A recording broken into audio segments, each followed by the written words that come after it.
It's your girl, Mrs. Tony 2 times, and I'm back with another episode of Hood Tales.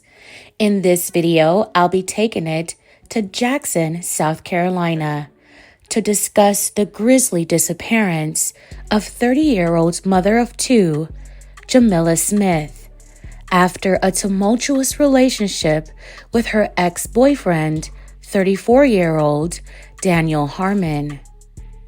But before we get into this video, please don't forget to hit that like button. Also, make sure you subscribe if you haven't already and join the Tony 2 Times family. Tap that notification bell so you don't miss any future uploads. Also, if you'd like to see more episodes of Hood Tales, please click the link to the playlist in the description box after this video to get caught up. And be sure to share this video with everyone you know. Stay tuned until the end to hear all the details. Everything in this video is alleged. Alright, let's get into it. Jamilla Smith, affectionately known as Millie, grew up in Fayetteville, North Carolina, with her parents and 5 siblings. She was raised in a military home. She graduated from Pine Forest High School in Fayetteville. Jamilla was known to be free-spirited, caring, and loving. She was also opinionated and wasn't afraid to use her voice. She was talented and loved singing and dancing. Jamilla had an adventurous side and enjoyed the beach and going camping. She loved to travel and was great at meeting new people. In 2017, Jamilla moved away from Fayetteville. Jamilla would later become a mother and welcomed a son named Noah with her first child's father. But the romantic relationship didn't last, and they co-parented their son. Jamilla eventually found new love with a man named Daniel Harmon. During their relationship, Jamilla gave birth to her and Daniel's son, Moses. Jamilla was a great mother and a natural nurturer. Jamilla's sons were so much the light of her life, she started writing a book for them. Jamilla was uplifting and sent scriptures and funny memes to family. She was humorous and made an effort to make everyone around her laugh. While Jamilla seemingly smiled on the outside, she was dealing with terror behind closed doors. Daniel was reportedly putting his hands on Jamilla to the point it became hard to ignore the visible signs. The hurt and pain Jamilla could no longer hide. Jamilla's mother described the relationship between Jamilla and Daniel as a trauma bond. Daniel had a criminal history and mental health issues. Jamilla called 911 on him multiple times. In July 2023, Daniel threatened to take Jamilla's life and then his own. At that point, Jamilla decided that it was time to get out of the relationship. She moved to Florida to be with family. Jamilla still kept the severity of her situation from her family. She told them she left as a result of Daniel's cheating and drug use. Jamilla had called the police on Daniel 3 times in 2023. The first time was July 2nd, then on August 22nd, and then on November 9th.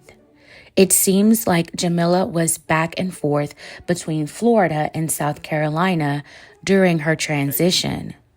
Jamilla sent emails to the Aiken County Sheriff's Office asking for help. 2 days after the November 9th incident, Jamilla continued to follow up with investigators with phone calls, emails, and sent pictures of her injuries allegedly caused by Daniel. She had new and old injuries on her neck and an obstructed airway. Here's an email shared that Jamilla sent to the sheriff's office. Jamilla pleads for help. Although she didn't get a speedy response, the deputy who received the photos subsequently obtained a warrant on Daniel for second-degree DV. However, it took some time for law enforcement to catch up with him. Jamila returned to South Carolina in early December to purchase a car since her previous car had been recently stolen.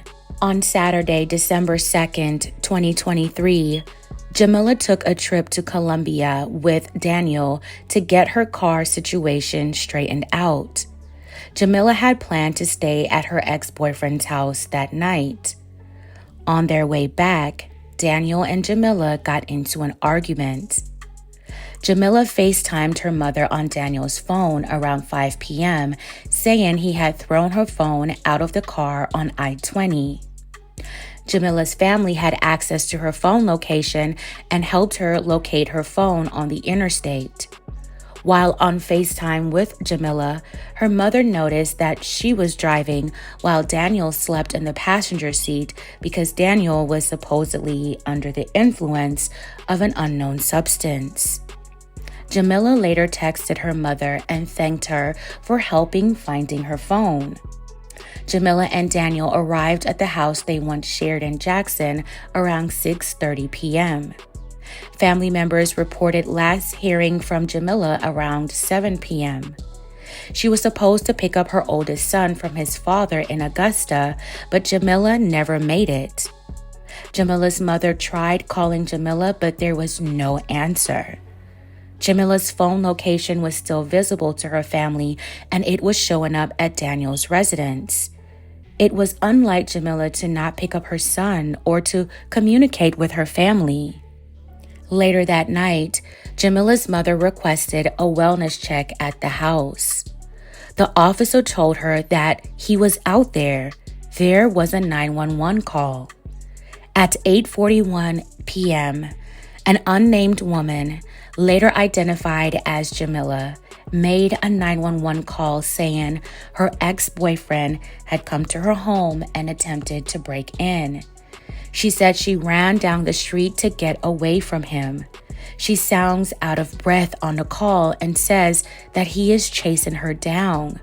The woman began to scream, and the sound of a car engine revving up was heard. The phone suddenly dropped, and the dispatch heard a conversation between a male and a female. Dispatch heard a male voice believed to be Daniel Harmon telling the woman to get in the car and he would take her to the emergency room. Still on the line with 911, Jamila, while screaming, replied, "No, don't touch me, don't hurt me, please, and you hit me." The man was heard saying, "You jumped in front of the car," and Jamila said, "No, I didn't." Jamila said, "Leave me alone, it hurts, I can't." She kept screaming, "No," and said, "I can't, my arm," and "You ran over me." Dispatch also heard a car horn blowing rapidly and a dog barking. The phone went silent and the call ended. The dispatcher attempted to call back, but got no answer. Patrol units arrived at the 420 block of Old Jackson Highway in the area of Jamila's residence at 8:50 p.m. By the time they got there, there was no sign of Jamila, her ex-boyfriend, or a car. Deputies talked to neighbors and they said they did not hear anything, but they saw an unknown vehicle leave approximately 10 minutes after the reporting officer's arrival.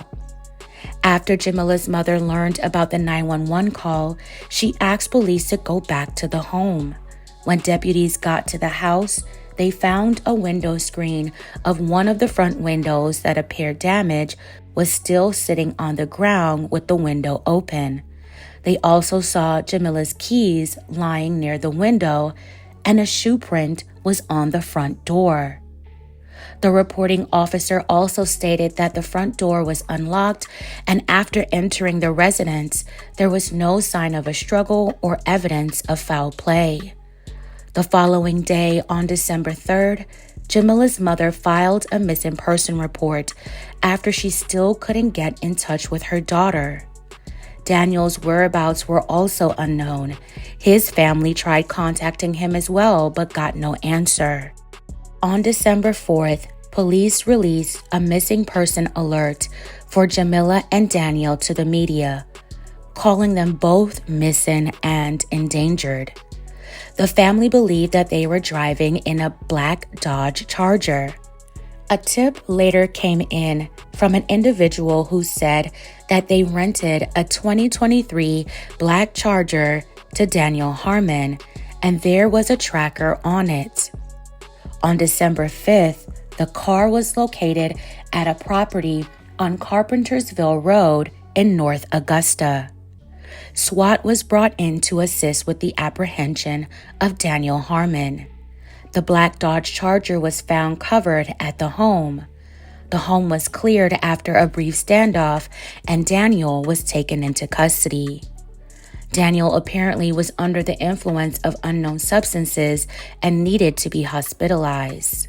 He was held in jail on the DV warrant he had out from the November 9th incident.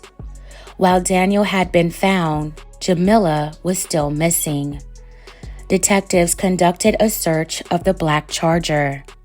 Inside the trunk of the car, they found a substantial amount of blood. They also found it on the spare tire inside the trunk. A sample was sent to the lab for testing. Jamila's case switched from a missing person case to a presumed homicide. Daniel was also charged with kidnapping, and later a murder charge was added in connection to Jamila's disappearance. From the 911 call, investigators don't believe Daniel ever took Jamila to the emergency room. Detectives believe that just after 8:30 p.m. on December 2nd, Daniel slayed Jamila at her home on Old Jackson Highway. In January, Daniel faced additional drug charges not related to the case. Jamila's family pleaded with the public for any information and offered a reward. They held press conferences, had search parties, hired private investigators, and received help from a nonprofit organization to help in the search for Jamila. They did everything they could to try to find her. Months continued to go by without any answers, until there was a second arrest in Jamila's case. In April 2024, a 35-year-old man named Brian Alexander Hampton Jr., Daniel's cousin, turned himself in after finding out police were looking for him. He was charged with accessory after the fact. Brian is accused of helping dispose of the body and providing Daniel with transportation and cell phones. Weeks later, on May 2nd, a third person was arrested in connection to Jamila's disappearance and slaying. 46-year-old Clyde James Henley II of Bath, South Carolina, was taken into custody after investigators served a search warrant at his home on Front Street. He is charged with accessory after the fact. Clyde is accused of helping Daniel dispose of the body, as well as evidence from his car that was used to transport Jamila's body to 154 Front Street in Aiken County. On May 10th, human remains were found after investigators were led to a wooded area in the 2100 block of Silver Bluff Road. The remains were identified as Jamilla Smith. Just 2 days before Mother's Day, her family was notified and an autopsy was conducted. The next day, on May 11th, detectives got the results from the DNA sample, but the results were redacted. The autopsy revealed that Jamila was slain by multiple gunshot wounds to the head. After all the agonizing months of not knowing where Jamila was, had finally come to an end. However, the long road to justice for Jamila has just begun. Daniel Harmon, Brian Hampton, and Clyde Hindley are all presumed innocent until proven guilty. May Jamilla Shanae Smith rest in peace. My deepest and sincerest condolences to Jamila's family. My well wishes are with them all on their journey ahead. Jamila was so loved by her parents, children, siblings, and niece. It was important for Jamila's family that her case got the attention it needed. I believe Jamila was doing her best to get away from Daniel, but as her mother stated to reporters, their relationship was a trauma bond. I believe Jamila wanted to remain loyal to Daniel, hoping that maybe one day he would change. Maybe she thought Daniel was misunderstood, and with her caring and nurturing nature, she wanted to be there for him. In October 2023, Daniel got into some trouble at a state fair after he asked a ride attendant to accept cash on the side to allow his child to ride on the ride, although he didn't meet the height requirement. The ride attendant declined, and Daniel reportedly threw his money at the attendant and punched him in the face. Daniel was escorted out of the fair by police. The ride attendant didn't want to press charges. On his way out of the fair, Daniel acted as if he was going to fight a law enforcement officer as they exited. There is a video that showed the confrontation. Daniel was tased and Jamila interfered. They both were arrested. They bonded out and returned to the fair later that evening and apologized to the officer for their behavior. And I have a strong assumption that it was Jamila's idea to go back and apologize. She just seems like that type of person. That situation gives some insight into the dynamics of their relationship. Jamila knew what Daniel was capable of, but at the same time, I believe Jamila struggled to walk away completely like most women in her situation do. Statistically, it takes 8 or 9 times for a person suffering from DV to leave the relationship. Leaving a volatile relationship can make things worse. It's not something that's easily done. I'm so sad Jamila didn't get away. If anyone is going through a situation like this, stay safe and seek professional help. Talk to someone who can help you come up with the safest plan to get out. You are not alone and you are loved. Fam, please share your thoughts on this story in the comments below. All right, fam, that's it for this episode of Hood Tales. Thank you so much for watching and making it to the end. Please don't forget to like, share, and subscribe. This is your girl, Mrs. Tony 2 Times, and I'm out.